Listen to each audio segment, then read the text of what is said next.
The NBA free agency starts tomorrow, and the Rockets are making a lot of moves. It looks like they want to get Fred VanVleet, Dillon Brooks, and Brook Lopez. So we're going to be talking all things Rockets free agency. We're going to see what makes sense for the Rockets. We're going to see if, Kyrie, Irving, or Kuzma are guys that are potentially in play. We got a lot of topics to discuss. So y'all tune in for this episode of the Bradeaux and Will Show. You're definitely not going to miss it.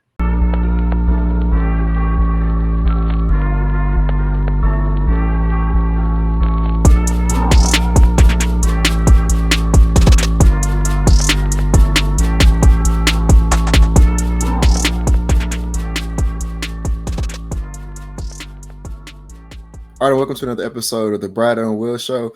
I'm your first host, Will. As always, you can find me on Instagram and Twitter at Bias Houston.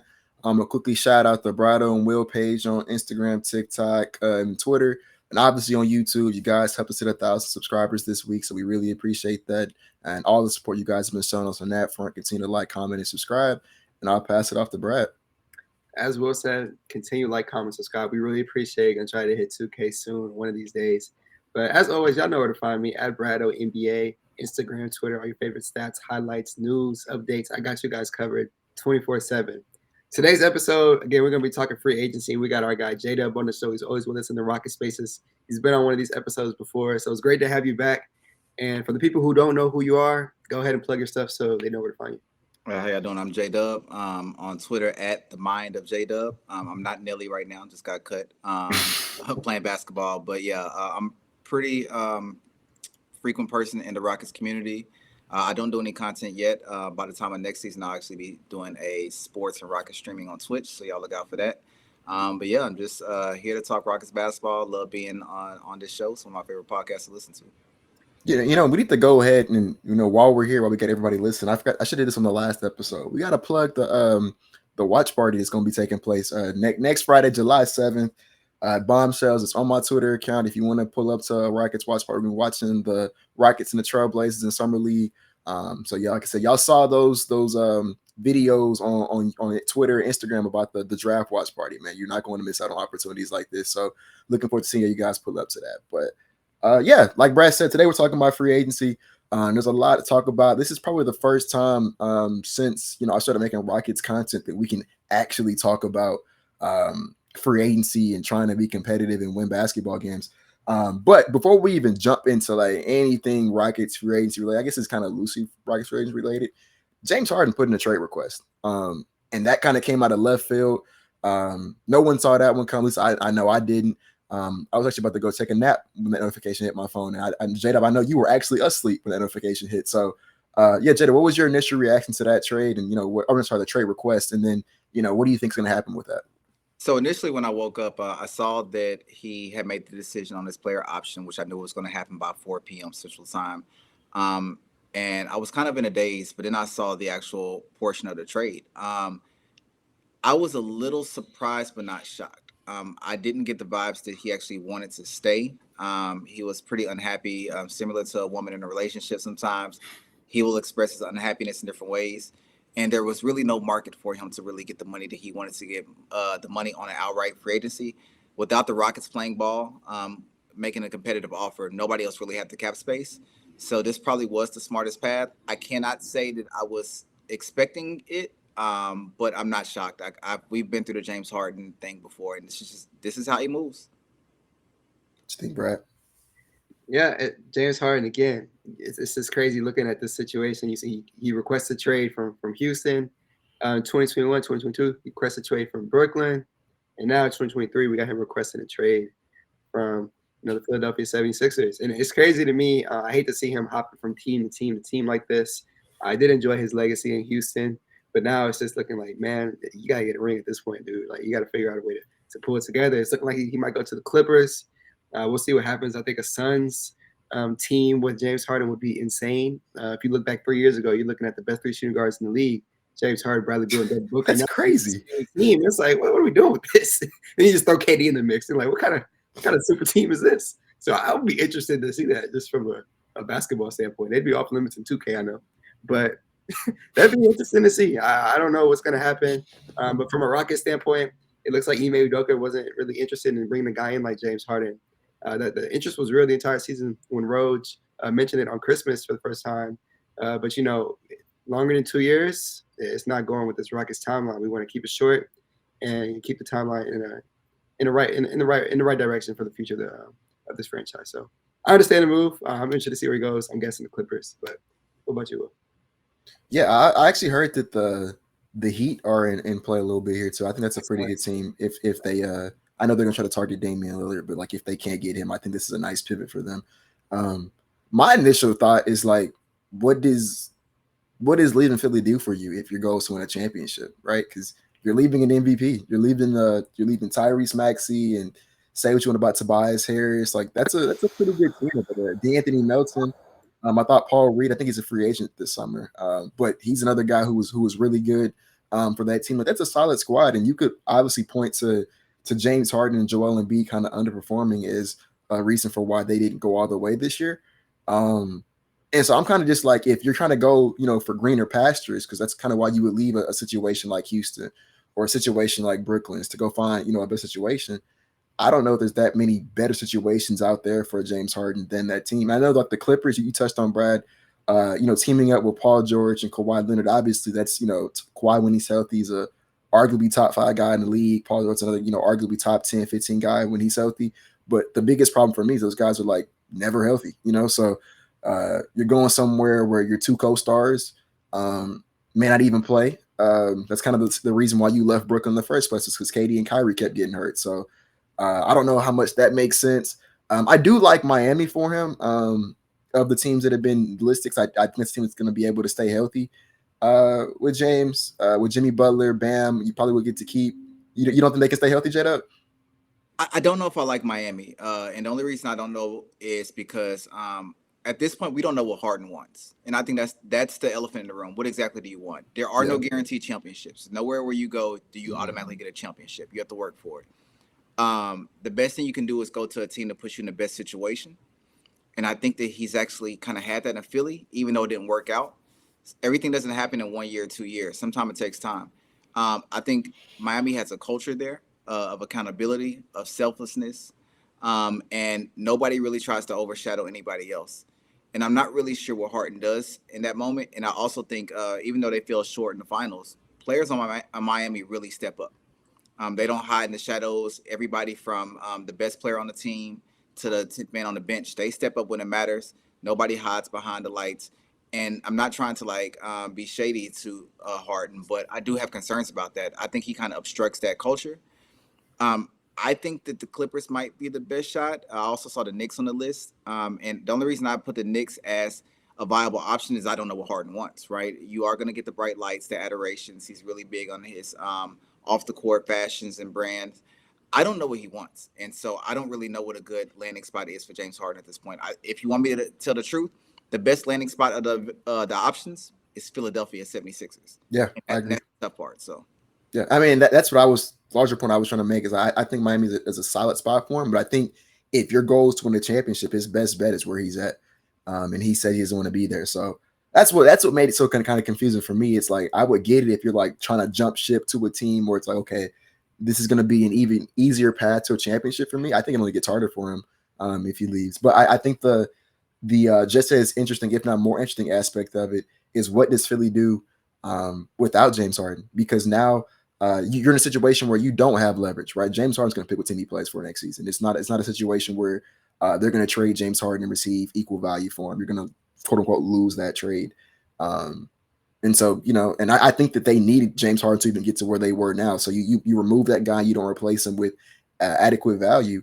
I don't see how that team is a legit contender next year. I don't think Joel Embiid plus Tyrese Maxey plus whatever ancillary pieces you get from this James Harden trade is enough to compete in the East, let alone with the reigning champs in the West, right? So does Joel Embiid ask out? Is that the next domino that's going to fall? Is he going to put a trade request in? Is he going to say, trade me to a different team? And if so, like, what teams are going to? I think that's going to be that's going to like shake the league up. If the MVP puts a trade request in, I think we're going to see a lot of teams, scour to put whatever asset they have together to try to go after him. So it's going to be interesting to see what team Joel Embiid potentially plays for next season if he does indeed put a trade request in. But yeah, man, that's one more thing I want to bring up too was Woj did bring. I think Brad kind of touched on it a little bit. Woj in his article describing the trade, he brought up this quote. He says, Harden had an interest in a reunion with the Rockets, who were flushed with $64 million in salary cap space, but the guard focus has been increasingly on pursuing Toronto Raptors free agent Fred VanVleet, sources said. So that sounds to me like we kind of told that man no. Like we kind of we set our price and it wasn't there, and we're shifting on to Fred VanVleet. So unless anybody else want to talk about with James Harden, we can go on right into the Fred VanVleet conversation. Yeah, before I jump into the Fred VanVleet conversation, I wanted to say one last thing with James Harden. Say he's getting traded, and let's say Joel Embiid gets traded. Then what happens with Daryl Morey, a guy who he wanted to be the GM of a good team, and now it just all fell apart.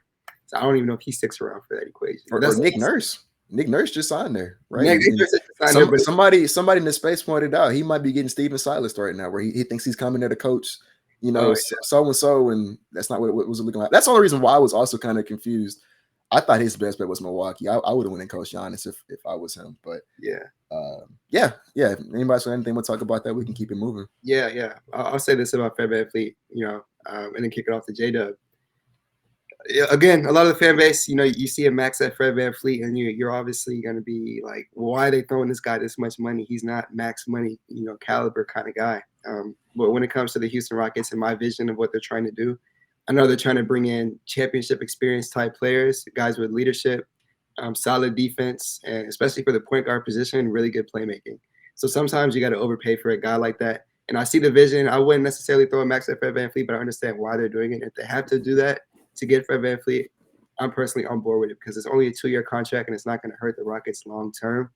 They're still going to be able to sign their guys to an extension. They're still going to be able to give Amin Thompson the keys by year 3. It's something I'm ultimately okay with. Just some stats on Fred VanVleet. This guy is one of the best at taking care of the ball and facilitating the rock in the league, even though the numbers aren't just like 10 assists, 9 assists. He has an elite assist to turnover ratio. If you look at his career, I want to say the average is 5.3 assists to 1.7 turnovers. This past season, he averaged 7.2 assists, only averaged 2 turnovers. You want to look at a metric from Basketball Index, 4th best in the NBA at passing efficiency. Only guys better than him? No, I lied to you guys. He was 3rd best in the NBA in passing efficiency. The only 2 that were better than him were CP3 and Tyrese Halliburton, 2 elite playmakers. So you bring that guy into a Rockets, system who was last in the league in assists and last in the league in turnovers. It's gonna make a big difference. You're gonna look at his shooting numbers from last year and say, "Oh, Brad, he can't shoot. He shot 39% from the field." Yeah, bad finisher last season. I totally agree. Last season was a down shooting year, but outside of that, Fred VanVleet is a good volume 3-point shooter, and hopefully he can get back on track next season if the Rockets get him. But ultimately, I'm okay with a 2-year deal. I'm a 2-year max for Fred VanVleet. It's gonna raise the floor of this team by a lot. That's what I had to say about that. What about you, Dubb? So he's not my favorite player in the league. I can't say that like this is a guy who I'm giddy to get, but I also think that like that's not the game when you talk about free agency. And first, let me say this is a very rare situation for the Rockets that we actually have a lot of cap space, not only a lot, but the most in the league. I think the game is different. I think when you actually like look at it in football terms, when you have a rookie quarterback, you're supposed to spend while he's on that rookie deal. And I think the Rockets are in a unique situation where most of our guys are on rookie deals and we have a lot of cap space. Due to that, for 2 years, I don't really care how much money a player gets. I don't think that the Rockets really are bidding against anybody unless Toronto's offering a 4-year deal for near similar money. Then at that point, I understand why you have to max him out for 2 years. And for that, to be honest with you, I would be okay. Do I think in a vacuum he's worth a max deal? No, I do not. But do I think he actually brings the intangibles that you want? Possibly, right? I do think that he is going to be the adult in the room. I believe he's a leader. Again, those are the things that you don't know from a writer standpoint or analyst standpoint. They believe that he is. From a fan standpoint, they're a little bit on the fence. And it's one of those things that on a lot of players you won't know until he gets here. But I think what he does on court, he has the ability to play the point guard or play off of the point guard as he did with Kyle Lowry when they won a championship. He takes care of the ball, as Brad said, which is something, if you've been watching the Rockets, is pretty important. We don't take care of the ball at all. I think that he has pretty good shooting stats from a 3-point perspective, even though it may not be the most efficient. He actually is a threat from there. He does not have an overwhelming personality that's going to try to overtake the future stars of his team. And I also think even though his rim finishing isn't great, he does have a really good penchant of getting to the lane and getting good dump ball passes to your 5, your 4, and even kicking out to your 3 and your 2. I'm actually okay with him coming. If he got to a spot where the contract is longer than 2 years, well, then I have a little bit concerned because I'm not sure how point guards that size age, and I also have a little bit of concern about the shooting slump. But I think if you take away from that, I think he can be very valuable. I think him next to Amin Thompson, and I don't mean next to him on the court like in a starting lineup, but like learning from a veteran who does have that experience. I do think championship experience matters, playoff experience matters. He can show him a lot of the things along the ropes, and he can teach him how to run an offense. As much as we love Amin Thompson, he ran an offense in Overtime Elite, right? A league that only has what I think 6 teams, and a lot of those guys are really young. That's completely different than running a team full of adults who are established and who have higher talent. So I'm pretty in favor of him signing as long as it's a 2-year deal. I prefer it to not be a max. I'm fine with anything in the low 30s to the mid 30s, but if we have to max them out just to get them, I'm kind of okay with it as long as it does not obstruct you from getting whoever else you need. I think that I've become somewhat of like the poster boy for like Fred hate, and I think that's the wrong the wrong label to give me. I don't hate Fred. The where I lie on the equation, I don't disagree with anything that Brad and J-Dub just said. Like I don't think that they are wrong. Where I'm with it, one, I think Fred is being labeled, and I say being labeled, I think by people who are talking about it, I think we're labeling him someone who he's not.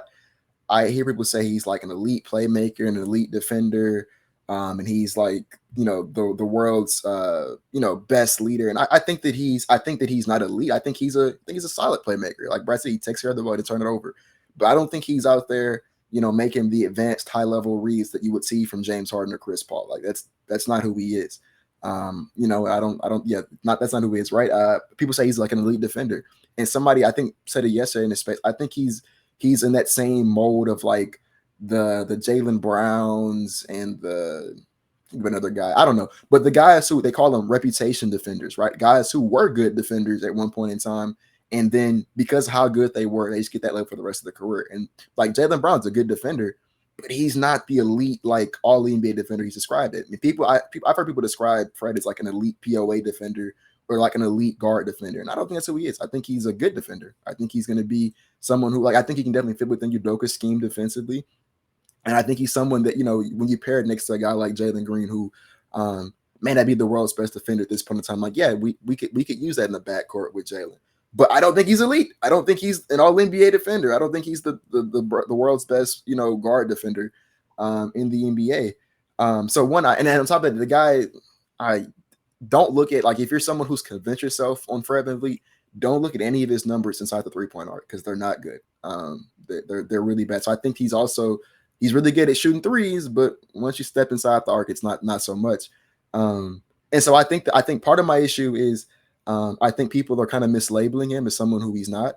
I don't think he's the point guard people think he is. And then two, I think we're about to pay him a lot of money to be somebody who he's not.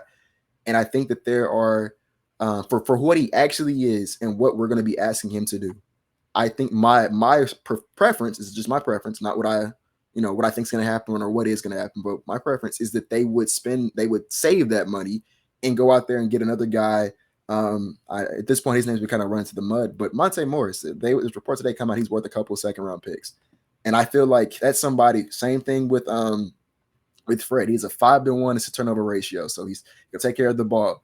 Unlike Fred, he is efficient, right? I think he shot like 38% from three. I think 47% from the field this last season, so he can take care of the ball. I think he's a table setter. I think he's someone who. You could, I think one of the biggest appeals of Monte Morris is that Amin Thompson is going to be very raw, and I don't expect him to play that many minutes off the rips. But in the world where Amin Thompson is ready or a bit more ahead of schedule, you can just move Monte Morris to the bench, right? You re-sign him. He's making $9 million a year. You re-sign that guy. That's your backup point guard for the next 3-4 years. And he's going to, he's what, 27, 28 right now. So he's not going to age out anywhere. That's somebody who can be a quality contributor on your team for years to come. And like I said, I think that you can move him to that bench if Amin Thompson's ready. I know the counter to that is, well, Fred and Amin Thompson can play together. You can play Amin at the 3 and Fred at the 1. But But then you're talking about paying, you know, 40 million or, you know, close to a max to use him as a shooting guard. And I think I don't think that's what you're paying him. I think you're paying for the point guard play, not for the shooting guard play. And if you're paying that much for a shooting guard, like there's other options. I think you have, I know it's going to sound crazy. I think you have somebody in Kevin Porter Jr. who we all know what he can provide to a team off ball, and he's making 16 million next year, right? So that was just my spiel with it. But like I said, it's not the end of the world. Like I matter of fact, if I was a betting man, I think that Fred is going to be my starting point guard next season. And it's like it's not the end of the world. It's just 2 years. Amin's going to be really raw, and he's going to learn a lot from playing from behind Fred.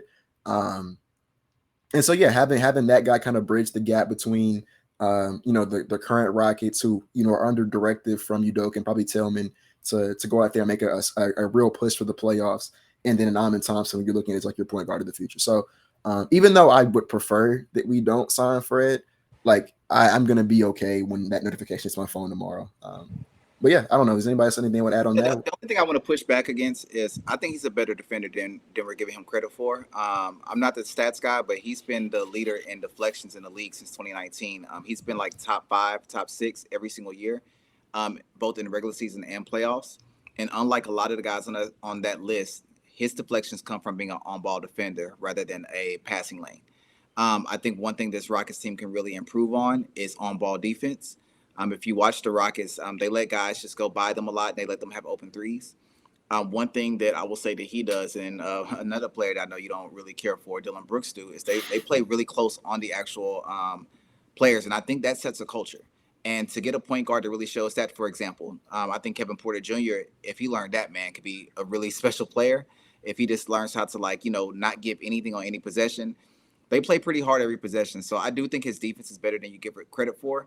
And I also think as far as like the point guard, shooting guard thing, it's not necessarily about you didn't pay him to do one or the other, but it's optionality. And I think that matters. And one thing the Rockets seem like they're going to be very good on, I think Brad put out a stat, between like the length that we have, we're going to be very switchable, and we have a lot of positional versatility. Outside of Sengun, who essentially is just going to be a center, everybody else on the team has positional versatility. And I think that really matters. It gives a new coach. Just a valid point. Yeah, a new coach options. It lets him have a lot of lineup versatility.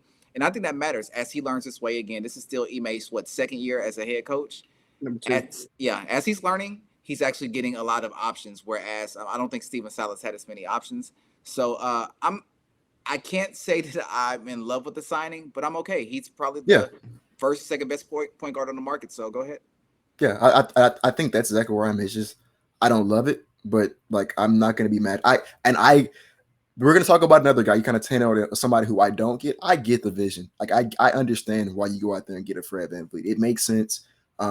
It's just 2 years, right? So even if he does underperform a little bit, you're not, giving him, a lot of money for a really long time. Like worst case scenario, you got to find a way to get off him this offseason, right? So no, I agree with. I don't disagree with anything you just said. Yeah, and we can go to the Dillon Brooks front now. You might as well. We had that on the list of topics. So just talking about Dillon Brooks as a next guy.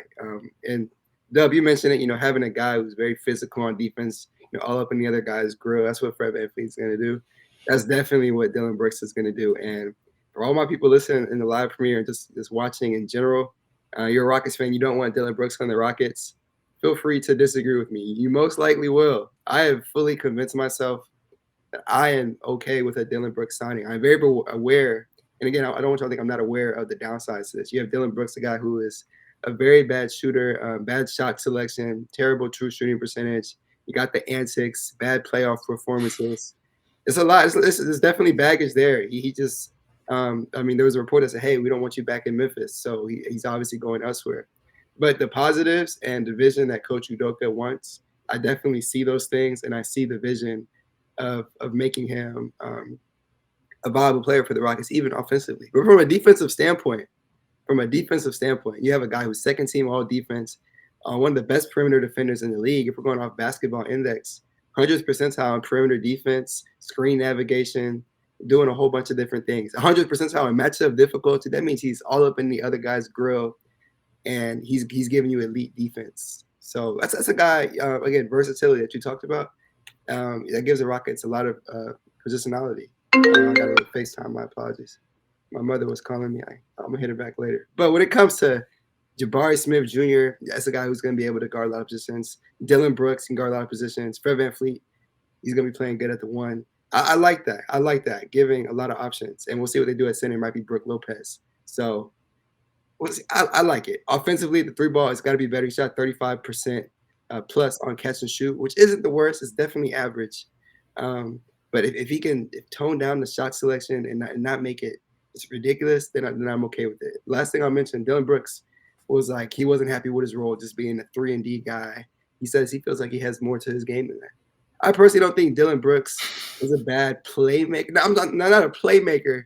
But he's good at he's a good connector in my opinion. He has a little feel to his game. Hopefully he's talking about that, just not doing too much outside of that, maybe forcing shots.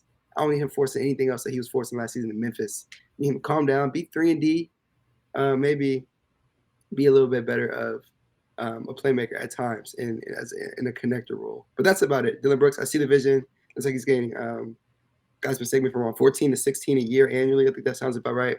I'm okay with that. Elite perimeter defender. It's going to set the tone. Guarding the other team's best player. I get it. But I understand why y'all don't. And Dubb, tell me why you don't get it. Because I know you will.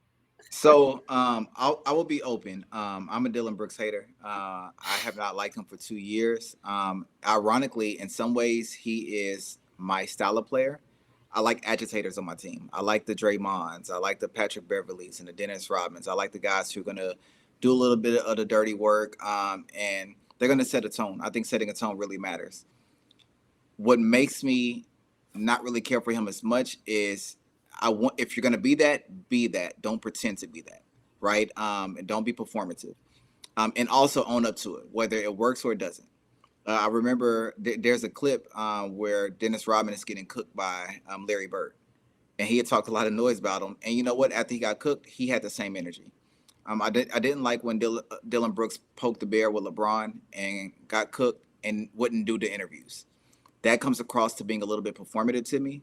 But I think one thing we have to be open to is being wrong. I did a lot of research with Grizzly fans, not just current, but like going back to the last few years. And they have a different feel than we do. They think that he really kind of helped set the tone there. If you know the Grizzlies, they're about grit. And they said he's the one who actually set that grit tone.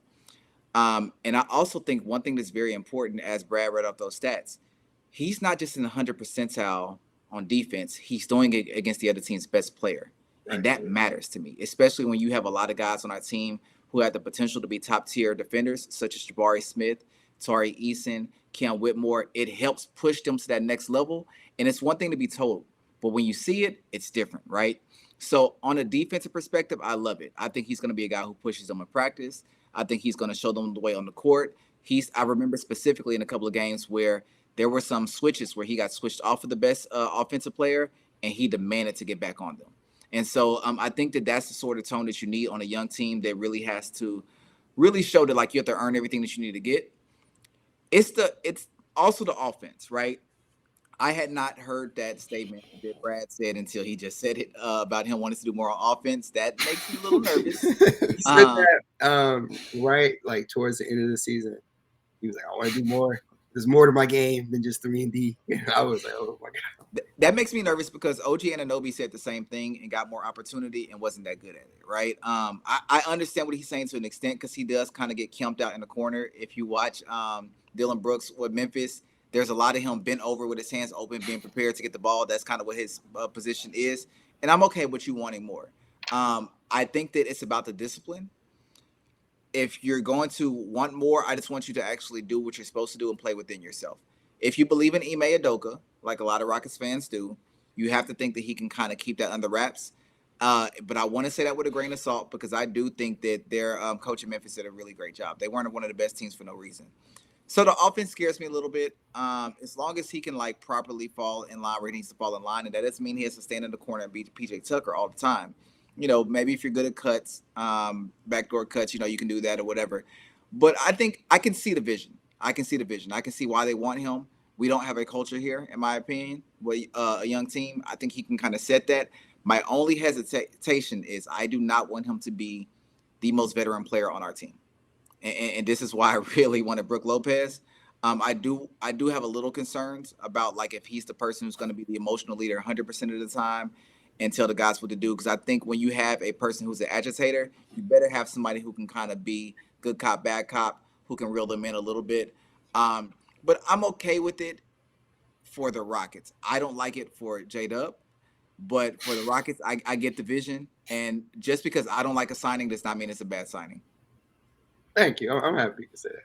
What kind of part was it? I don't like it. I'm not even going to sugarcoat. I do not like this. Y'all did a pretty good job. I was first saying that I was almost like, you know what, man, that Dillon Brooks guy may not be that bad. He wasn't thinking that.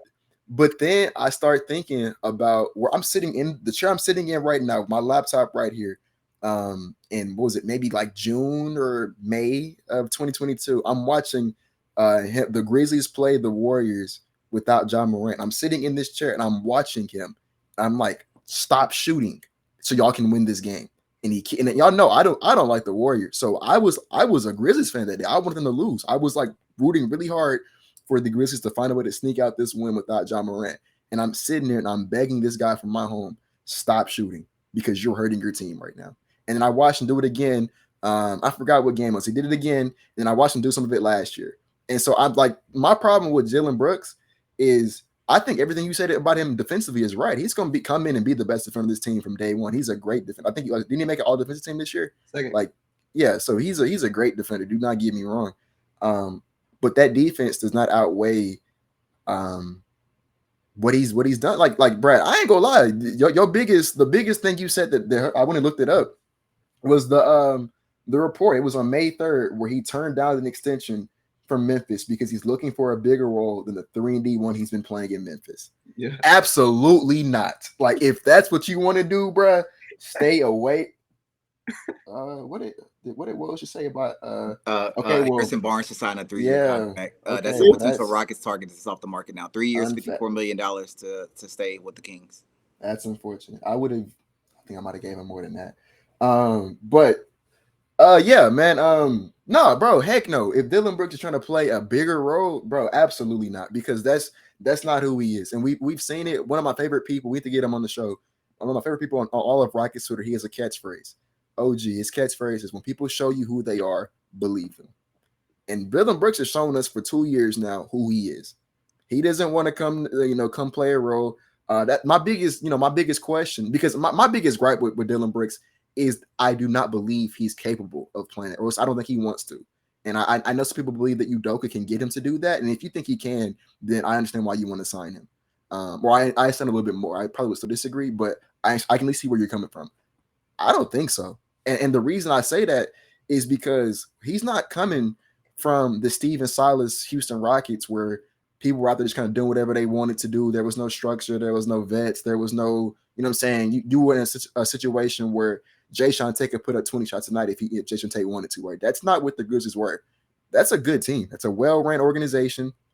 They were able to win playoff games without their best player. That's a good team, right? They have all-stars in John Morant and Jaren Jackson Jr. Desmond Bane's a really good NBA player. He's going to be, especially on this new CBA. It wouldn't surprise me if he makes an all-NBA team one day, right? That's a really good player. And despite that guy, and let me also highlight Taylor Jenkins. I think Taylor Jenkins is another great head coach. Like he's another guy who, when the Rockets fired Stephen Silas, if he was on the market, he would have been on my top coaches. I would have wanted him in Houston. So that's a great head coach, a great organization. And despite that, Dillon Brooks couldn't find a way to play a role for them, even though he was shooting them out of playoff games and him chirping. And I think what Jada was talking about with him chirping the media and then not backing it up, like that's hurting them, and he's still doing it. And so I trust Udoka, and I think Udoka might be more of a disciplinarian than a Taylor Jenkins. Taylor Jenkins isn't a joke, right? They have vets over there in Memphis, and he was still doing what he was doing. And so yeah, I don't see why he's going to come to Houston and play a role for Jalen Green and Alperen Sengun when he didn't want to play that role for John Morant and Jaren Jackson Jr. And then he's also telling us, hey, I want a bigger role.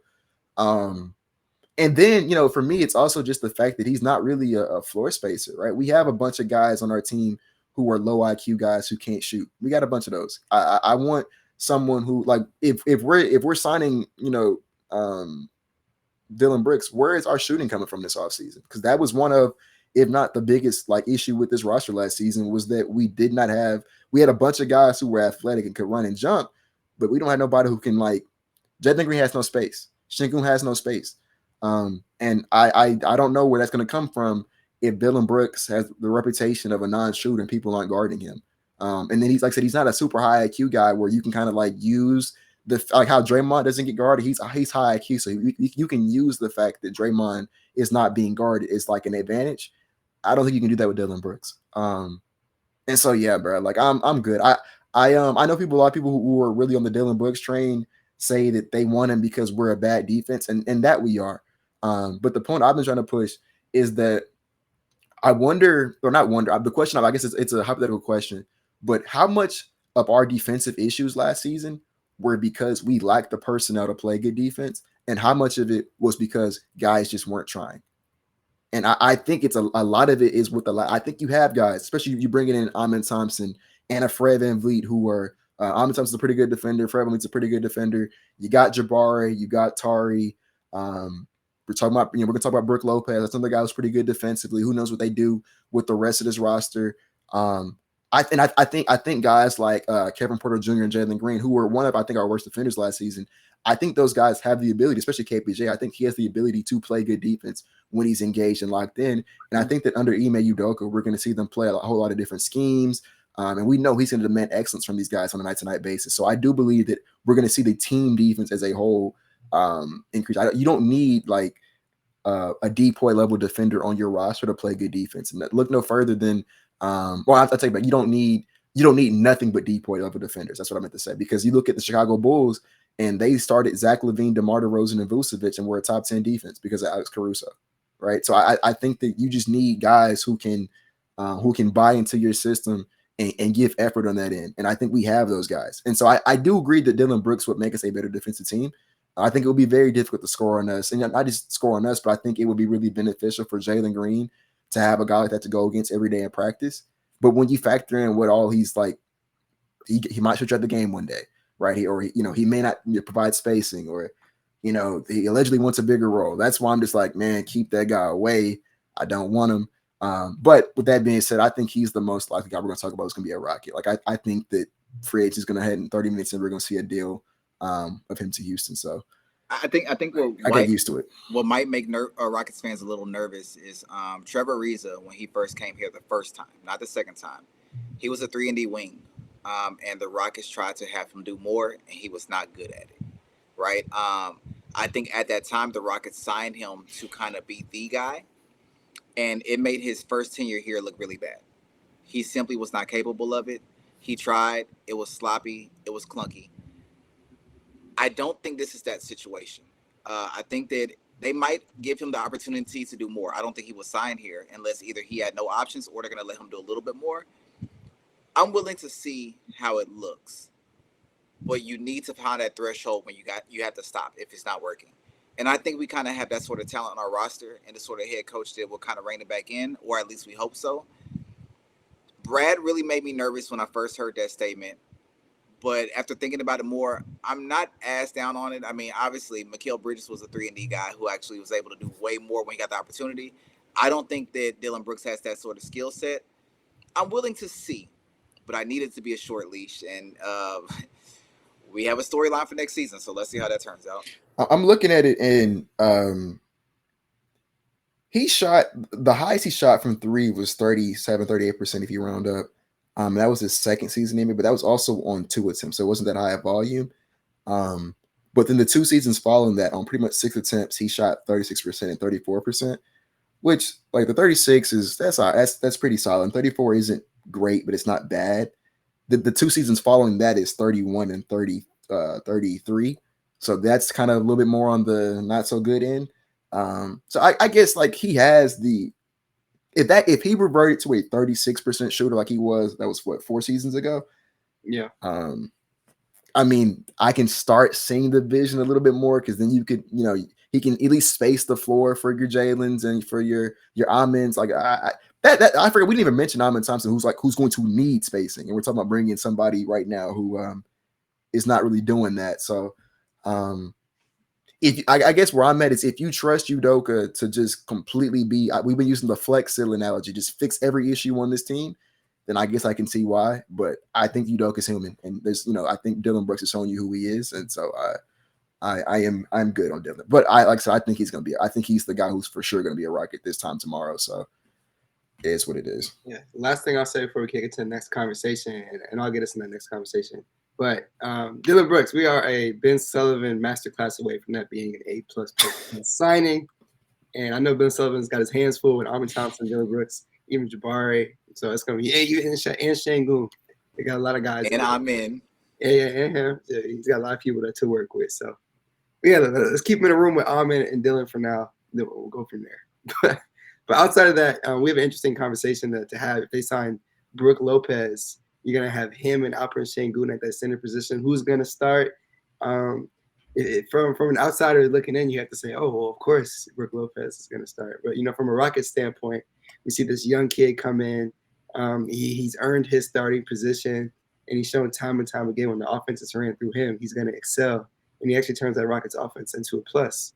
And he has untapped potential on the offensive side of the ball.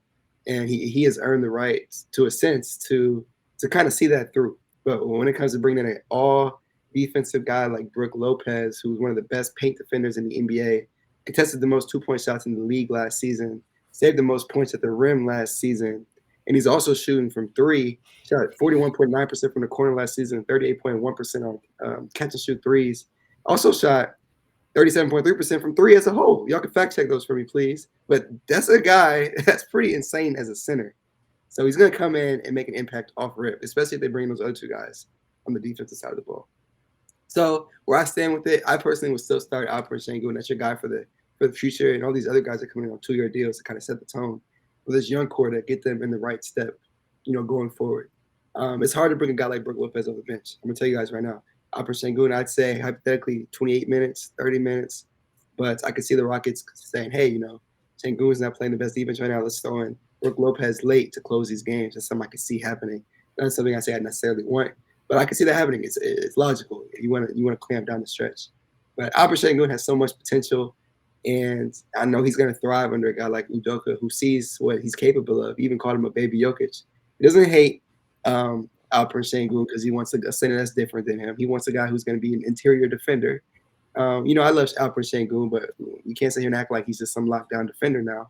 He's got to get to a good standpoint defensively. He's not quite there yet. He was used wrong last season, playing a lot of drop coverage. That wasn't his game. Udoka says he's not going to put him in drop coverage now.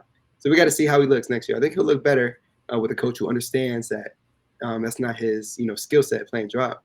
But again, Brook Lopez, 9-day difference defensively, and we'll see what they do with the minutes distribution if they bring in Brook Lopez. But I personally would still start Alperen Sengun. I understand that doesn't happen. It makes sense, and Sengun might win out. He might not be happy. But Dubb, what do you think on that front? So already know me, and we're going to conflict on this one. It's funny. Me and Brad are pretty aligned on a lot of these situations. He's my top target for the Rockets. I think if you watch the Rockets a lot, our defense was not good, and one thing that was really bad is the lack of interior presence. If you look at most of the teams that actually excelled in the playoffs, not all of them, but a lot of them had rim protectors. And you can see that it works wonders when you can actually protect the rim, not only for your team defense, but it also really helps the progression of your perimeter defenders. He was second in the votes last year in Defensive Player of the Year at the age of 35, which I think is pretty significant. I don't think his defense is going to fall off whatsoever. And I also think that he has the ability to stretch the floor. Like Brad said, he shot over 37% from three, and that was on over 4 attempts a game, right? So we're not just talking about like 1 or 2 attempts. And he shot really well for his career. He is 35. He will turn 36 in the season next season. He has played 946 games, and he has started over 900 of those. I don't think if he comes here, he's coming off the bench. And I know that's going to be the first thing that's going to make a lot of Rockets fans upset. To me, I don't mind. I think our young guys have been given a lot of opportunities and given roles, albeit in a terrible situation. I think if you want to succeed in the NBA, you have to learn how to compete for your role and your spot. I do not think he's going to come here and somehow slice into Sengun's minutes in a substantial way. I also think a guy who openly just stated, if I was correct yesterday, that he wants to help young guys learn and develop. He's a guy who has held several camps in his area of Seattle, including camps that Jalen Green has went to. He is a teacher. He is a leader on a team that actually had Giannis, Drew Holiday, Middleton, amongst other veterans. He was the leader on that team. You could know that from behind the scenes, and you could watch the games and see it. He's always talking. He's always correcting. Um, I don't think he would come here and obstruct Alp. I think he would actually help him. I think that Brook Lopez knows I'm 36 or about to be 36. I'm not going to play forever. I think he has no desire to stunt the growth of Alperen Sengun. Alperen Sengun has also stated that he wants to be pushed by his coach. He wants to be treated like a true professional. And part of growth is having somebody who's going to push you on the court sometime for your role. And I personally think that Brook Lopez being here would not only help the Rockets, it would help Alperen Sengun. Does that mean Alperen Sengun comes off the bench? We'll have to see. They're not a great fit together, but I could see them starting in a lineup together, even if that means one of them comes off the floor immediately. Similar to when we had Chris Paul and James Harden. Normally that first time out or the first dead ball, one of them will come out. So you're kind of staggering their minutes. I love Sengun. I think I had Sengun rated higher on my draft board than anybody I know on Rockets Twitter before the draft. I want to see him succeed. I want Brook Lopez here because I want to see Alperen Sengun succeed, not because I want to see Alperen Sengun push back. Will has stated a couple of times that he has some concerns that perhaps if we signed a starting level center, and there's also been some reports that Sengun's camp would not be happy. I'm definitely old school where I believe in man up. If y'all want to be successful, if you really want to reach these heights that you're speaking of, you're going to have people push you. And so I'm all for him coming here. I don't really care if that means Sengun starts, if he comes off the bench, as long as Sengun is still getting his minutes and opportunities. We've also seen our new head coach come from Boston, where they had two centers. They really had three often, but they played two heavy minutes, and that's Al Horford and that's Robert Williams, right? You have to have versatility. You have to have some offense. You have to have some grit, right? And you also have to have some rim protection. It never looked like Al Horford was phased out. It never looked like Robert Williams was phased out when healthy. They played towards team success. So I want him here. I think stretching the floor, as Will said when we talked about Dillon Brooks. Brook Lopez stretches the floor. He shoots that three pretty well, right?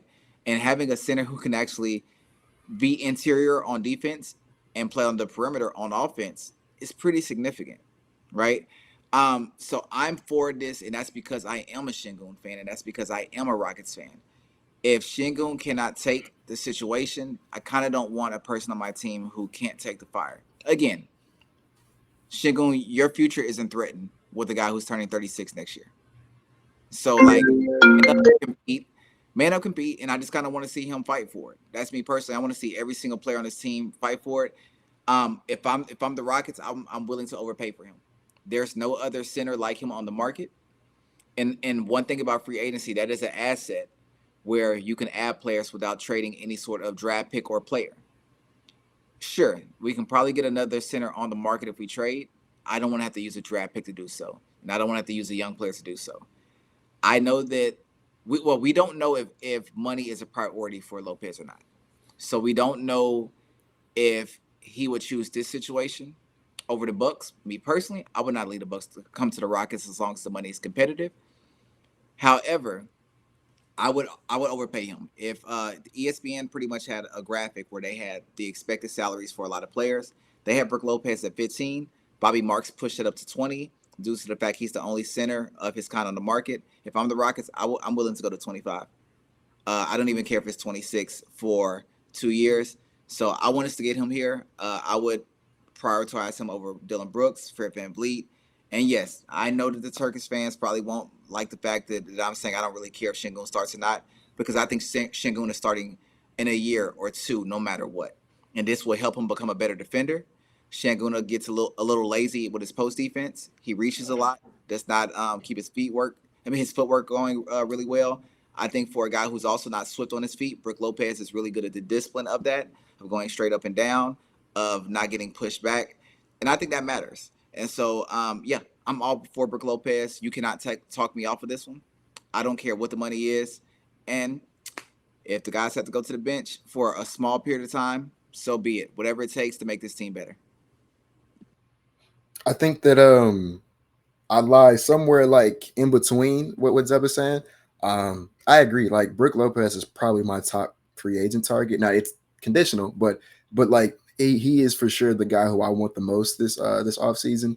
I think that I think he provides a extremely unique skill set that you cannot find in.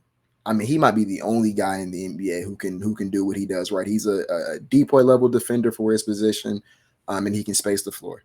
I don't think you can name, like I said, he might be the only guy in the NBA who can do that. And so like from that alone, especially you're talking about a team with Amin Thompson and Jalen Green who are going to benefit from having a stretch big.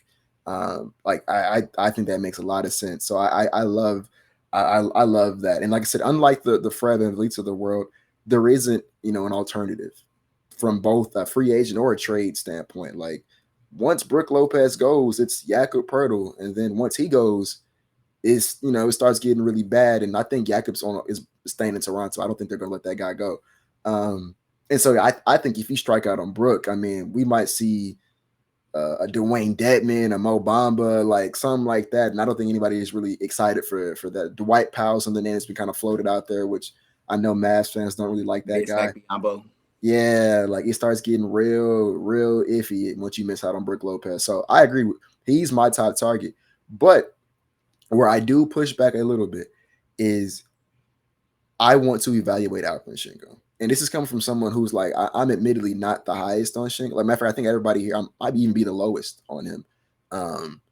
I think he can be a good player. I think he can be a great player. But I think there's also a world where he's not. And I just want to know who he is. I think that through his 2 seasons in the NBA, he's not been given an opportunity to show us who he is. Whereas, guys like Jalen and Jabari have, and he's done more especially last season. Sengun did more with less opportunity and less of a leash and less of, less faith from his coach than I think anybody on this roster did. And I think that, not only did he do more, like he was on a team full of negatives, he was a positive, right? Like he was one of, if not the only positive on a team full of negatives.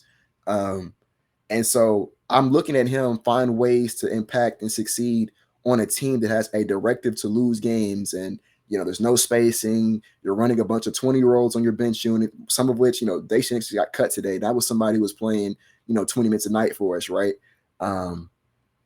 He was finding a way to succeed in that. I want to see what, and on top of that, I didn't even mention this, under a coach who, like Sam Vecini, he has a quote from his podcast that I really like where he said he believes Sengun is the most misused player in the entire association. I tend to agree with it. I think he was misused a lot last year. And so now you're going to have a situation where Sengun is going to be under a new coach who's already, like, in his brief time, has already made remarks on how he plans to better use Sengun next season. You're going to have a directive to win. You're going to bring in a lot more vets, a lot more guys who are going to be conducive to winning and conducive to benefiting from Sengun's play style. I think that guy is a borderline all-star, like in the making. Or maybe he's not. And all I want to know is I want to know if he is that guy.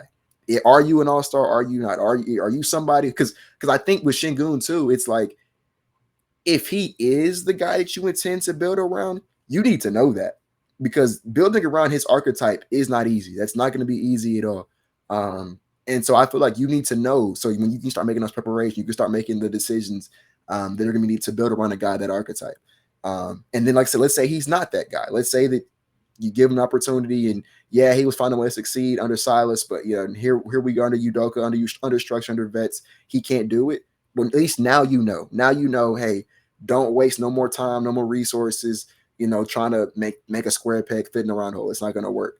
And even if you give him an opportunity and then you decide, even though you succeeded, that I don't want to employ you any further, you've done yourself a favor by just boosting your asset. Now you're looking at like a Indiana Sabonis situation where you can trade that guy for another guy who maybe makes a lot more sense for your team or for your timeline. Who knows, right?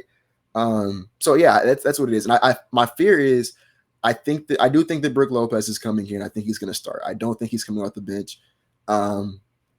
And I understand the whole earn your stay, earn your keep. One, I think that Sengun like kind of has in terms of of what he did last year. Like I said, I think that guy had done. If anyone has earned their right to have their position locked up next season, at least for next season, I think it was him. And then my fear is if it was just as simple as Sengun come off the bench until you take it from Lopez, I could probably get behind it. But my fear is not that Udoka is going to be stubborn, but what if Udoka just wants that type of archetype at the 5? Which like being completely honest, if I was him, I would too. I would not. I was Coach Udoka. If you told me to make a team full of guys who I want to play for me, they don't look like Sengun. You know what I'm saying? So like if I was him, I'd probably do the same thing. I would probably still have Brook Lopez starting and closing, and it doesn't matter how good Sengun is at that archetype. Like I'd rather have, we get into arguments all day. I don't want Sabonis on my team if I was building it, right? I want to rim protector at my 5. So it doesn't matter how good Sabonis is. Give me the guy who's going to do what I want at that 5 position. And that's my fear with Sengun. It's like he may never get the opportunity because he'll never be the archetype that we want at the 5. And then I want to address the last thing I'll say is the playing Sengun and Lopez. I know some people think that those guys can play together.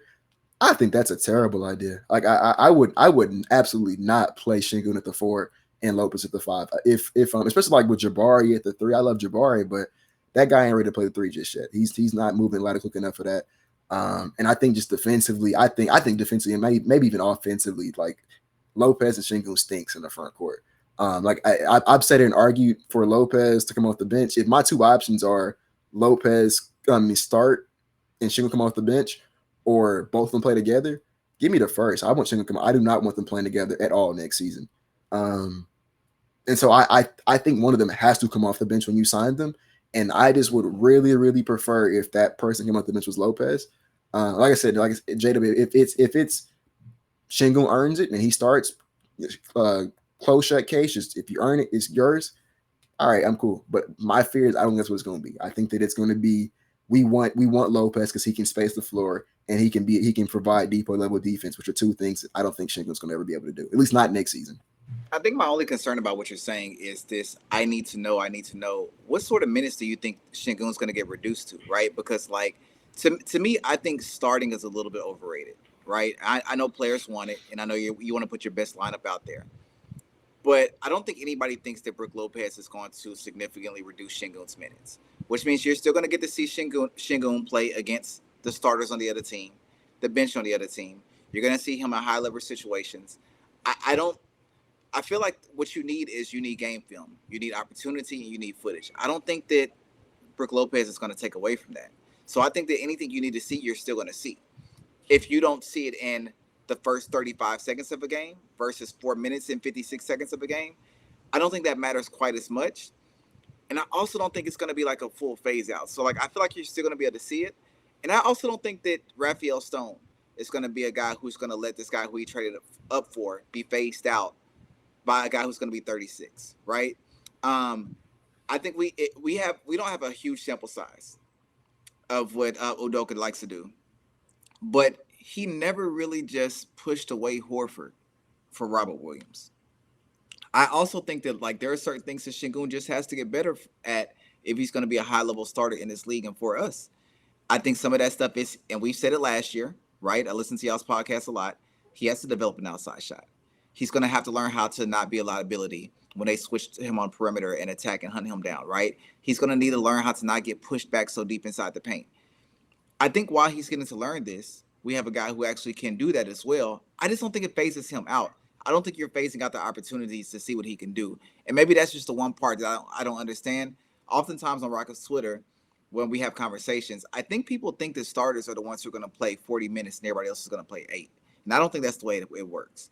So I just don't understand where the lack of opportunity is going to come from. We're still going to get a sample size. And we're going to get on-the-job training while we do this. While Lopez is on the team, Lopez is going to be working with him in every single practice. You can't just get that from Hakeem Olajuwon, right? When he's going to be, look, hey, I'm going to show you this when I come to the bench. Hey, look how I handled this situation.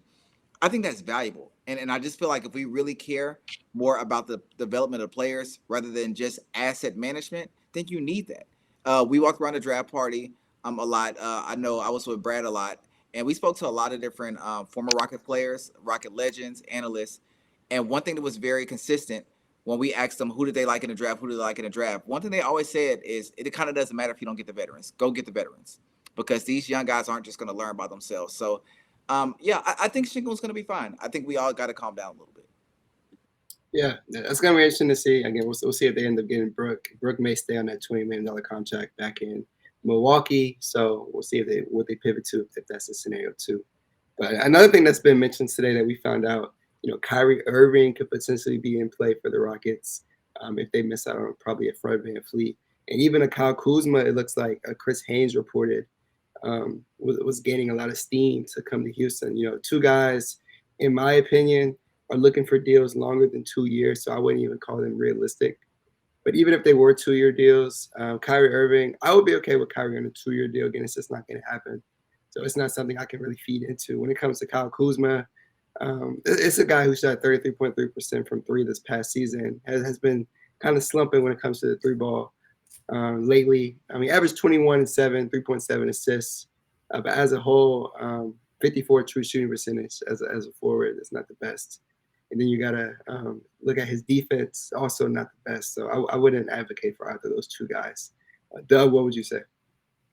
Yeah, I'm not gonna spend too much time on this because I don't think either one happens. I think these are just agent moves to try to ramp up what these contracts can be. Nobody in the market has significant cap room except for us. Utah did, but once they did the trade to take in salary, they took 25 mil of their salary away. I think that really hurt. There were a couple of teams that kind of hurt their cap a little bit during trades during the draft. And I think the only other team that probably has significant cap room is San Antonio. So I think to get the best contract you can get, you have to leverage the offer versus a team that actually has the money. No team has that but Houston. I also think this Stone probably does not mind this because it also puts you in good favor with the agents who you'll run across again at some point, right? Whether it be free agency or players on your team. To me, it's a leverage situation. Kyle Kuzma to me doesn't fit at all. I think he did have his best season last year, but I think it's his skill set doesn't really fit into what we need. Not really a good 3-point shooter like Brad said. Got most of his scoring from the mid range and the post, which I think is already a little bit convoluted, and the defense isn't there. It doesn't really line up what Ime Udoka said. Kyrie Irving, we don't have to say much. We know who Kyrie Irving is. I think he's going to Dallas. I think he knows he's going to Dallas. The question is, he wants a full max deal for 4 years, and Dallas has no reason to just give him that, right? Outside of him just walking for nothing per se. But I think if Kyrie walks for nothing, he's not getting that money elsewhere. I would not mind Kyrie Irving at all on a 1-year deal. He definitely has made himself seem like a malcontent in certain ways as far as like not showing up. Also, it's a pretty injury-prone player. I'm a Duke fan, so I love Kyrie. I would not mind him for a year or two. And if you guaranteed me that he would actually not be flaky as far as playing in games and showing up, I would give him a 4-year deal. But you know what? We don't have that guarantee. So it's cool. It's a nice headline. We're going to do the little jersey swaps when it comes to him. But I don't think either one of these two are realistic. I'm not really concerned about it. So, yeah, I don't think y'all should put too much energy into it either. And I'm speaking to my Rockets Twitter audience. I agree. What about you? No, I think that's where it is. I think that I think it's just agents trying to get their clients paid. I think we're gonna be linked to almost every free agent for the most part this offseason, especially in the coming days. As free agents kicked off because we have the cap space that we do have. And so I think that the Kyle Kuzma and the Kyrie Irving things, I think those were just things that were thrown out there because they want to get their clients paid. I don't think that either of them has like any chance of happening. But to what J-Dub says, like we talked about it today in the space, if my two options were 2 years of Fred or 2 years of Kyrie, I would take 2 years of Kyrie, but I know that's not going to happen. So, I don't even pay much attention to it. Yeah, our last topic today was, get some additional guys that the Rockets should target. Obviously, some names that are coming to mind are going to be Monte Morris and Bruce Brown. Those are two guys that I would mention. Fred VanVleet is an option at point guard. Monte Morris is the guy I'm going to try to trade for. Again, really a good assist-to-turnover ratio, good three-point shot, not a bad defender. Again, that's a good option right there at backup point guard, especially if you miss out on Fred VanVleet. As for a guy like Bruce Brown, obviously just came off that championship ring with the Nuggets. He was a good player for the Pistons. He was also a good player for the Brooklyn Nets. All three fan bases love him. He's going to bring that energy every single night as a player that I would like to see. Not a bad 3-point shooter either. So Bruce Brown, I mean, it should be around 15 million annually. Again, Dillon Brooks looks like the guy, so this probably isn't realistic either. But those would be the two guys I would look to. What about you, Dubb? I think we've been linked to almost all the guys who I think we might sign, but there are still some guys who will be there. One thing that I think a lot of Rockets fans may not know is right now, as of waiving Deshaun Knicks, we have $66 million in cap, right? After we spend that, we have a cap room MLE for $7.7 million that we can spend as well. So we do have other avenues to add players there. And I think that the priority there will probably be shooting if we don't sign a big man. And so I think that's where you really have to look at. I still definitely want like us to take a shot at the restricted free agent guys, which I don't think is going to happen at this point. But like I'm pretty in on Austin Reeves and I'm pretty in on Cam Johnson. But I kind of think our money's just going to be spent elsewhere by the time that happens. But there are other guys who like I don't mind adding them strictly as a shooter, right? I don't think they're going to be like great fits as far as the core, but like, you know, these are guys who like the Seth Currys, right, who will be there. I think that you have like guys like maybe like Joe Ingles who might be able to shoot a little bit. I don't really like Korkmaz, but he's actually a good shooter, right? So I'm kind of looking there. And then you have other guys who I just don't think we're gonna go for, but I really wouldn't mind. Like I'm really big on Bruce Brown. I don't really understand fully why we're going for Dillon Brooks over him, but he's a guy who I'm looking at. I'm pretty sure Rui's going to stay with the Lakers, but that's a guy who I wouldn't mind as well, even though he may not perfectly fit what we need to do here. So yeah, you'll get to that, and everybody else is going to be kind of lower tiers you may not get excited about. In fact, I would argue that Brad and Will have a whole nother podcast or two before those guys are in the equation. So you'll be able to hear those names more. So I think focusing on the big names are what we want. So, I mean, honestly, by the way, I know Cam Reddish got released. Please, let's not do this again, Rockets fans. That's done. I don't need him now. But yeah, Dante DiVincenzo, again, we've already been connected to him, but that's another guy. So interesting to see how we have. I mean, George Hill is still there too, but I think we'll be full on point guards at that point. So yeah, I'm very interested. I'm gonna almost reanalyze everything once we use that $66 million to see what that last 7.7 will do. But yeah, we got to focus on the big fish first before we get to the small fish because we do have a pretty crowded roster. Before Will goes, I want to add on the center front because Brook Lopez likely doesn't come back. I want to mention Jakob Poeltl as a guy that would be intriguing. Worked really well with Fred VanVleet to pick and roll last season. Will mentioned it on his Twitter account. I'm sure he's going to bring it up right now. But Jakob Poeltl is a guy I would be interested in getting. He's probably around $20 million annually. Again, Jada mentioned they have a lot of cap space, a lot of different ways they could use that cap space. So Jakob Poeltl, Fred VanVleet, and Dillon Brooks will be a free agency I'd personally be okay with. I don't think we get Jakob. I think that guy is like a Toronto Raptor for sure. I wasn't even going to bring him up. But I was going to bring up another big, not a free agent, but someone who could be on the move and for pretty cheap right now. I heard that the Atlanta Hawks are trying to save some money this offseason. So I would love Clint Capella. I think that's somebody who that's another guy who could potentially come off the bench behind Alperen Sengun. And he gives you that different dynamic at the 5 that Udoka was talking about. He gives you someone who can protect the rim, who can catch lobs. Like I look at a lot of the film with Amen Thompson. I can't think of for the life of me the name of the big for OTE. But like a lot of Amen's assists come from the roller, right? Coming from the big man, the dunker spot, setting the screen roll into the basket. And so I think giving him and even like KPJ to an extent off the bench, a lob threat like Clint Capella would be really cool. And add like a different dynamic to this team. So that's the name that I really like that, we didn't initially be linked to, but I would love for them to try to target if we miss out on a Brook Lopez. Brad stole my main guy, which was Bruce Brown. That's the guy who I'm kind of disappointed that we don't hear more about coming to Houston because I think he makes a lot of sense on this roster.